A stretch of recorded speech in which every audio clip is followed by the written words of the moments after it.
this video, you are going to learn on how to balance a redox reaction. Okay, normally when we carry out a reaction, it is usually represented by a chemical equation. So a chemical equation can be defined as the symbolic representation of chemical reaction in terms of chemical formula. And in many cases, it is useful to indicate the states or phases of the substances in an equation. Normally, when we carry out a chemical reaction, we need to know whether the substances are in which phase. For example, you can use G to represent gas state, L for liquid state, solid for S, and also AQ for aqueous or water solution. Okay, so when the coefficient in a chemical equation are correctly given, the numbers of atoms of each element are equal on both sides of the arrow. So this equation is said to be balanced. And then when we try to balance a chemical reaction, first thing that we need to do is balance the first atom or elements that occur in only one substance in each of the equation. Okay, you can look at the example here. So we need to balance this following equation. Okay, please try this and check whether you get the correct answer by referring to these slides. Okay, so in balancing oxidation reduction reaction, there are two types of condition. So one is in acidic condition and the other one is in basic condition. Okay, so in acidic condition, in this video we are going to talk about how to balance the reaction in acidic solution. Okay, the first step to balance this oxidation reaction in acidic solution, first we need to split the reaction into two half reactions. After that, when we have split them into two half reactions, we need to complete and balance each of the half reaction. So first thing, we need to balance all atoms except oxygen and hydrogen. After that, we need to balance the oxygen atom by adding water. Then, after we add water, we need to balance the hydrogen atom by adding hydrogen. Then, after we add hydrogen plus, of course, they are imbalance between in terms of the electric charge. So then, the fourth step is to balance the electric charge by adding electron to the more positive side. Okay, after we have done all these multi-steps, then we need to combine the two half fraction, where after we combine the two half fraction, we need to multiply each half fraction by a factor to cancel the electron.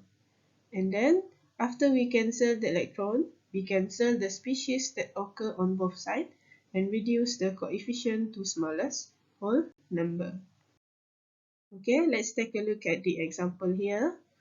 The question is balance the chemical equation below in acidic solution. Okay, we have a chromate ion here plus sulfide ion, and then it turns into chromate 3 plus ions plus sulfate 2 minus ion. Okay, first step that we need to do is we need to divide this into two half equation. So we write the oxidant and its reductant. Okay, this is the first half equation.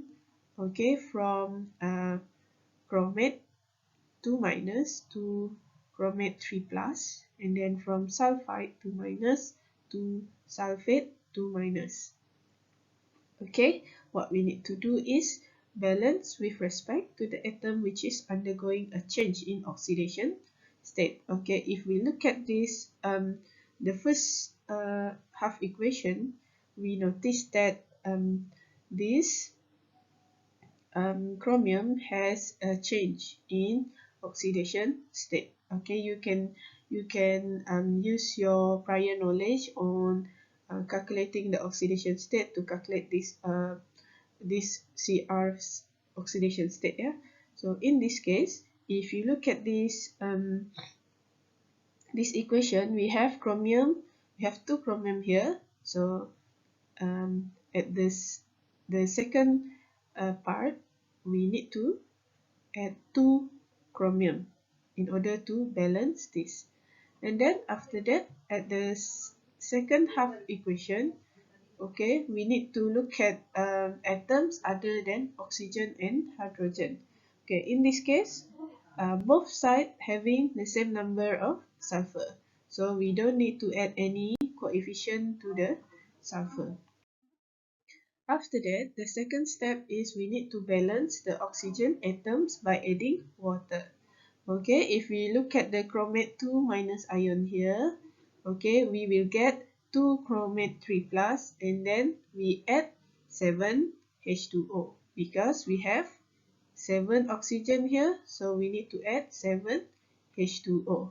So now the oxygen is balanced. We have oxygen, 7 oxygen here, and we have 7 oxygen here.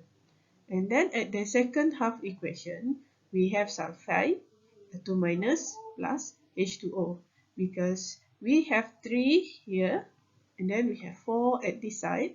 So we need to add another one at this side. So we add 1 mole of H2O. So now the sulfur is balanced and also the oxygen is balanced. Okay, after that, we need to balance the hydrogen atoms by adding H plus ion. Okay, in this case, chromate 2 minus, we need to add, if we look at here, we have, at this side, we have 14 hydrogen. Okay, so that's why we need to add 14 hydrogen plus at this side. Okay, so the next half equation, we have 2 hydrogen, so that's why we need to add 2 hydrogen plus at the other side. After that, we need to balance their electric charge by adding electron to the more positive side. Please bear in mind, people or students always make mistake during this stage. Why? Because they do not consider the coefficient of the ion. For example, in this case, this part is not plus, but it is 14 times plus, so it is 14 charge, yeah, because it has 14 hydrogen plus. So in this case, this is 2 minus, this is 14 plus, and then this is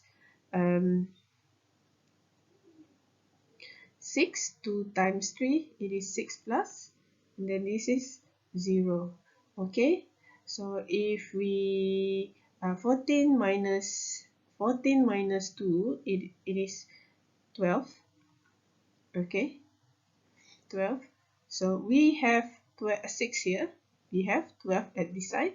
So when we want to balance, we need to add 6 electrons so that both sides will have the same number of electric charge. Okay, then we have the second half equation. So this is 2 minus, this is 0, this is 2 minus, then please take note, this is 2 plus. Okay, so since this is total of this is minus 2, okay, this is 0, so we need to add 2 electron to this side so that the charge will become minus 2, same as the other side. Okay, after that, we need to multiply each half reaction by a factor to cancel the electron.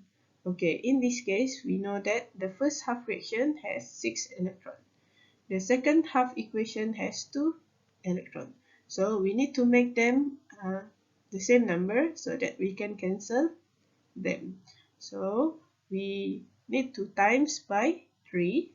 So all of these will be times by 3, not only the electron. Yeah.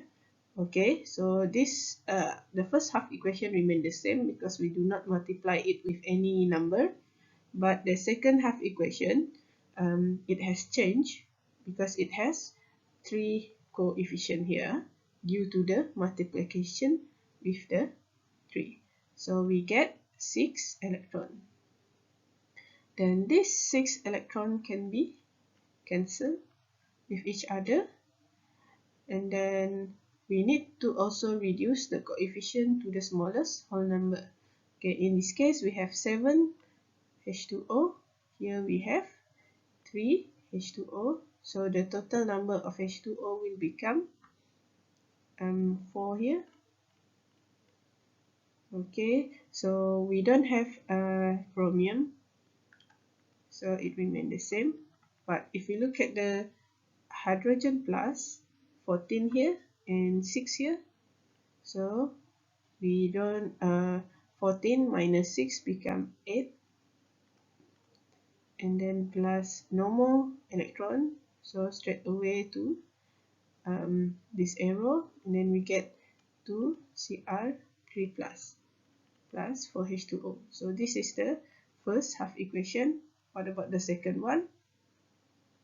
Since you no longer have this and this on this, so you will get 3 SO3 2 minus plus become 3 SO4 2 minus.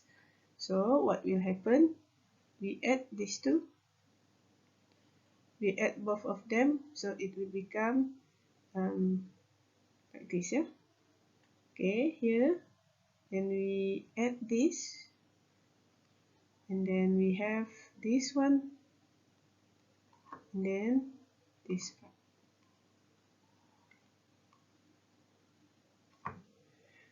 Okay, so if we want to add the phases, so normally the ion are in aqueous phases. Okay, aqueous phases. But H2O is in liquid phases, and this ion is in aqueous phases. Okay, so this is the final equation after the balancing steps in acidic solution. Okay, what about you try this exercise, and we will discuss the answer in the next tutorial session. Okay, that's the end of the video. So the next video, I will discuss on how to balance chemical reaction in basic solution.